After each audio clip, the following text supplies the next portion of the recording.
어서 오세요. 안녕하십니까. 안녕하세요.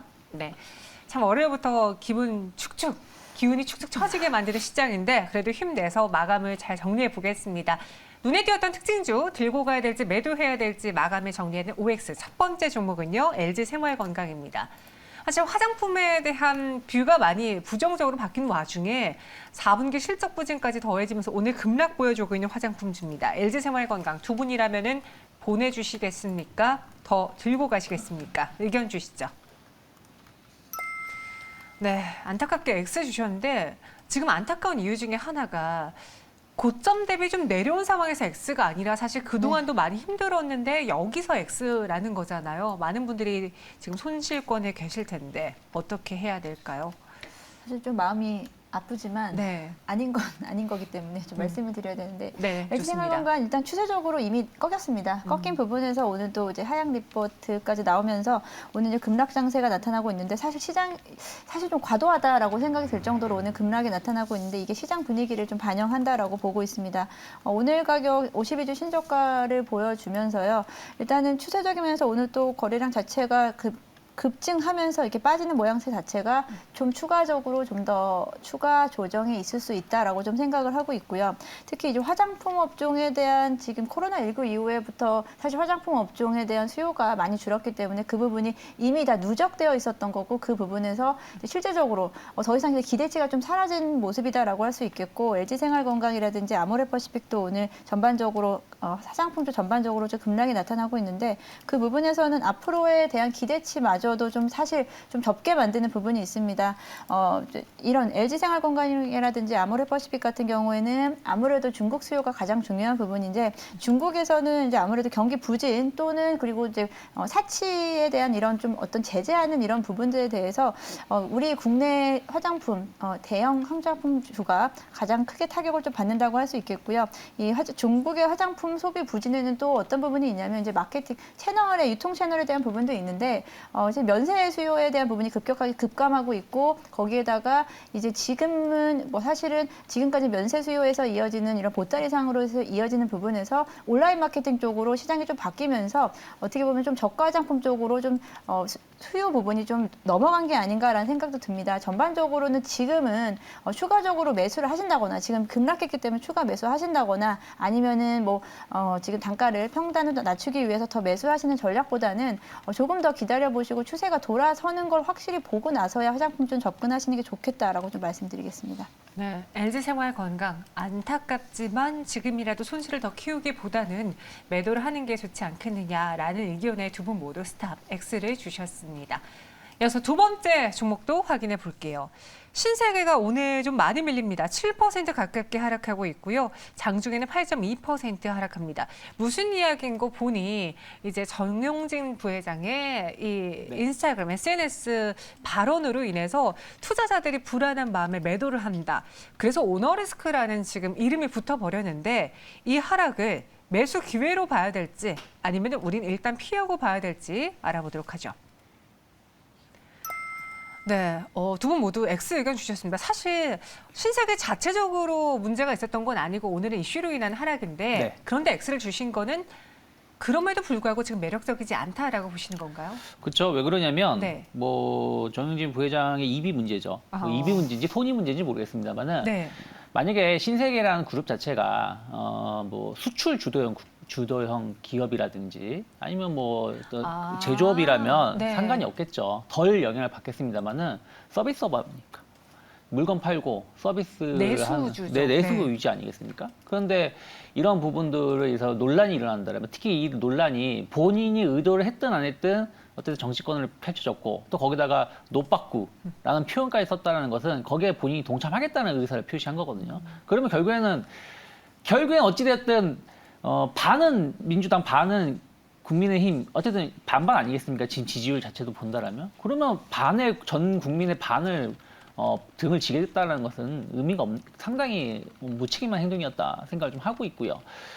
정영진 부회장이 그동안 사업을 해서 많이 좀 안 좋은 결과가 많이 봤었죠. 과거에도 보시면 뭐 분스라든지 부츠, 뭐 PK 피코코, 뭐 삐에로 쇼핑 등 여러 가지 사업을 펼치다가 다 안 좋았고 최근에 좀 긍정적으로 평가하는 게 뭐 스타벅스라든지 뭐 이마트 뭐 이런 부분들인데 뭐 스타벅스는 뭐 정영진 회장이 만든 게 아니지 않습니까? 그래서 아직까지도 경영에 대해서 명확하게 실적을 보여주지 못하는 상황에서 이런 논란을 만든다는 것은 저는 뭐 신세계 좀 지켜봐야 된다. 특히 지금 코로나 때문에 중국인 관광객이 없는 것뿐이지 코로나가 뭐 10년, 20년 갈 거 아니지 않습니까? 그러면 중국인 관광객이 왔을 때 과연 신세계가 그 롯데마트 때문에 반사이익을 본 것이 상당히 컸었는데 네. 이번에 그런 부분들이 과연 일시적으로 끝날지 여부는 뭐 지켜봐야 된다. 물론 실적에 영향을 얼마나 미칠지 모르겠습니다만 투자 심리 자체가 위축되는 것 자체는 피할 수가 없지 않나 생각하고 있습니다. 투자 심리 위축으로 연결이 됐고 또 신세계가 워낙 국내 내수주이기 때문에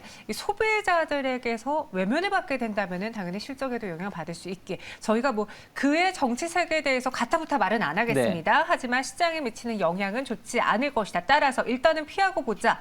X 의견 드렸습니다. 참고해 보시고요. 세 번째 상황실, 세 번째 OX 알아볼게요. 가스의 바닥입니다. 올해도 골프 열풍이 이어질 수 있을까요? 사실 이보다도 지금 뭐 그 골프 그린피라던가 KDP 이 인상률을 좀 제어하겠다라는 또 정치권의 발언 때문에 가스의 바닥이 눈에 띄고 있습니다. 두 분은 어떻게 보시는지요? OX 의견 주시죠. 이번에 나뉘어졌는데요. 처음으로 나뉘어진 것 같아요. 지금까지 저희가 두 번 방송을 했는데 가스의 바닥 염정 팀장님은 왜 X입니까? 네, 이제 가스바닥 제가 이제 X 한 시점 자체에서는 아직 빠지지 않기 전이었거든요.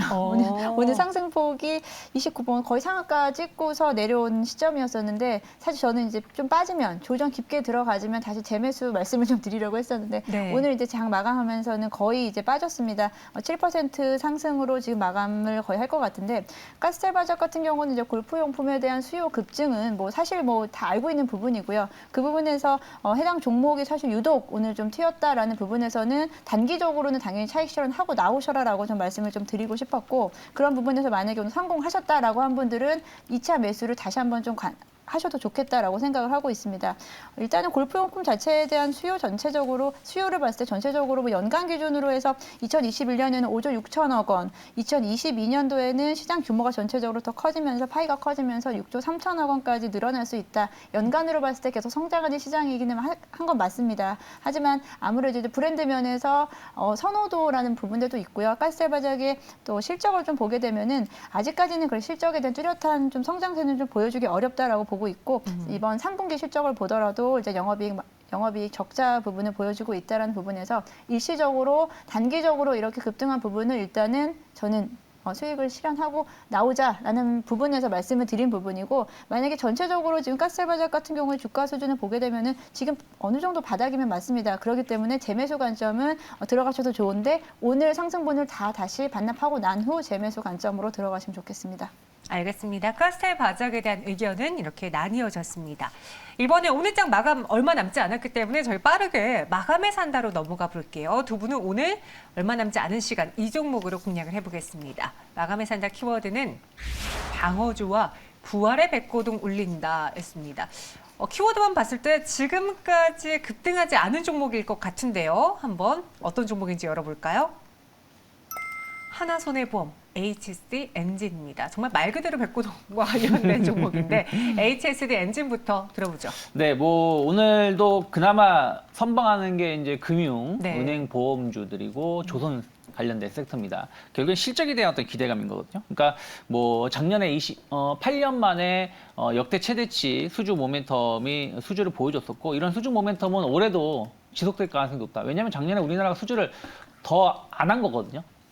쉽게 말해서. 그래서 올해는 그런 부분이 더 이어질 수 있다 생각을 좀 하고 있고, 특히 이제 HSD 엔진 같은 경우는 상당히 이제 국내 수주가 많이 된다라면 그와 관련해서의, 반사 이익을 누릴 수 있는 부분들이 좀 있고, 또 하나가 좀 중국 관련해서도, 그러니까 그동안 우리나라 조선사들의 실적이 조금 안 좋았을, 수주 공백이 좀 있었을 때 중국 관련해서의 어떤 매출을 좀 보여주면서 수주 공백을 좀 해소했었던 부분들이 좀 있었기 때문에 상당히 국내 혹은 중국 시장에 대해서의 어떤 안정적인 매출을 차지하고 있다는 부분들이 올해 좀 더 기대를 해볼 만하다 생각을 좀 하고 있고요. 그리고 이제 지금 제품 가격 공급망 쇼크 하는데 HSD 엔진도 마찬가지입니다. 제품 가격을 계속해서 인상을 하고 있는 부분들이 실적이 계속 좋아지고 있다라는 것이죠. 그래서 뭐 최근에 수급적인 측면에서 보신다면 외국인들하고 기관들 계속해서 꾸준하게 매수세가 유입되고 있는 거 본다라면 저는 충분히 고점 돌파 가능하다 생각을 좀 하고 있어요. 그래서 오늘 좀 많이 오르긴 있습니다만은 뭐 현재가 종가 충분히 배팅 가능하다 생각하고 있고 일단 단기 목표가는 작년 고점 언저리 한 12,000원 정도 열어놓고 접근해 보시면 좋다 생각하고 있고 손절가는 한 8,500원 정도 잡아놓고 접근해 보시면 좋지 않을까 생각하고 있습니다. 목표 주가 12,000원, 손절가 8,500원 HSD 엔진이었고요. 이번에는 염정 팀장님의 하나손해보험입니다. 정말 방어주 역할 제대로 하고 있어요. 네, 오늘도 이제 금융주 쪽에서 일단 보험주가 좀 눈에 띄는 부분이 있고요. 네. 이 부분은 뭐 지지난주부터 계속 이어지는 부분인데요. 아무래도 이제 금리 인상에 대한 부담감이 가장 큰 지금 시장이라고 할 수 있겠고, 뭐 금리 인상을 통해서 수혜를 볼 수 있는 종목은 크게는 이제 은행주와 보험주를 볼 수 있는데, 은행주는 사실 상승폭이 좀 어느 정도 제한이 되어 있다라는 부분에서 보험주를 보는 게 조금은 상승 탄력도가 좀 더 있겠다라고 말씀드릴 수 있겠습니다. 하나손해보험뿐 아니고요. 모든 이제 손해보험사 특히나 이제 보험주 쪽에서의 가장 큰 이제 이번에 호재로 본다라고 한다면 아무래도 이제 안정적인 금리 인상기에서 가장 좋은 부분, 운용 수익에 대한 부분도 있겠고요. 그리고 보험사들이 이제 손해율이 지금 개선되고 있다는 부분에서 영업이익률이 점점 좋아지고 있습니다. 거기에다가 올해 이제 거의 확정이 됐죠. 이제 보험료 인상인데 실손보험료 인상이라든지 실손보험료 인상에 가장 혜택을 받는 부분은 이제 손해보험사이기 때문에 보험료 인상의 효과까지도 반영시킬 수 있습니다. 제가 모든 이제 보험사가 다 괜찮다고 말씀을 드렸지만 최근에 이제 급등세를 보이고 있는 메리츠화재라든지 DB손해보험보다 하나손해보험이 최근에 상승률이 조금 더 적었다. 사실 연초 대비해서 뭐 DB손해보험이라든지 메리츠화재는 거의 50% 이상의 상승률을 보여주고 있는데 하나손해보험은 사실 지금 그러한 모습은 보이지 않고 연초 대비해서 지금 비슷한 수준이다라고 봤을 때 추가적으로 상승 여력이 좀 더 있다라고 좀 말씀을 드릴 수 있겠습니다. 하나손해보험이 이제 지난 실적 같은 면에서 봤을 때도요. 뭐 일단 매출액 부분에서는 조금 다소 줄어든 부분이 있지만 영업이익 면에서는 영업이익률이 큰 폭으로 개선이 되면서 올해 역시도 영업이익률은 좀 더 개선이 될 수 있지 않을까라고 생각을 하고 있고요. 저는 타 종목보다 같은 업종 내 종목보다 지금 좀 더 매력적인 가격 구간에 들어가 있다라고 말씀드릴 수 있으면서 하나손해보험은 지금 오늘 뭐 4% 상승을 보여주고 있지만 다른 종목보다는 좀 더 상승폭이 좀 적다. 4,000원부터 4,500원 사이 정도 뭐 지금 수준에서도 사실 지금 뭐 늦었다라고 생각할 수도 있는데요. 아무래도 이제 한은에서도 이번 달에도 이제 금리 인상에 대한 부분이 또 이야기가 되고 있는 만큼 사실 연간으로 장기적으로 봤을 때는 보험주 하나 정도는 좀 장기적으로 가져갈 수 있는 포트 내에서 담을 수 있는 종목이다라고 생각을 하고 있습니다. 4,000원에서 4,100원 사이 정도 매수가면 좋을 것 같고요. 정고점 같은 경우가 일단 뭐 정고점이 아니죠. 지금 좀 그렇게 많이 오르지 않았습니다. 그렇기 때문에 충분히 한 4,800원까지는 도달할 수 있지 않을까라고 생각을 하고 있고요. 손절가는 한 3,700원, 3,600원에서 3,700원 선으로 가져가면 좋을 것 같은데 굳이 이제 뭐 손절 라인을 굳이 잡지 않아도 지금 저점 구간이다라고 말씀드릴 수 있겠습니다. 네, 하나손해보험 금융주 안에서도 상대적으로 아직 상당히 조금 더 열려 있다고 보는 보험주 하나손해보험으로 목표 주가 4,800원, 손절가 3,700원 제시해 주셨습니다.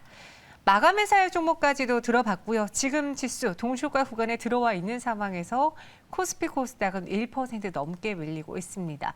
코스피 2,925.4포인트를 지나고 있는 상황, 코스닥은 1.53% 급락하면서 오늘 시총상의 대부분의 종목에 파란불이 들어와 있고요. 지수 전체적으로도 많은 종목이 밀리고 있습니다.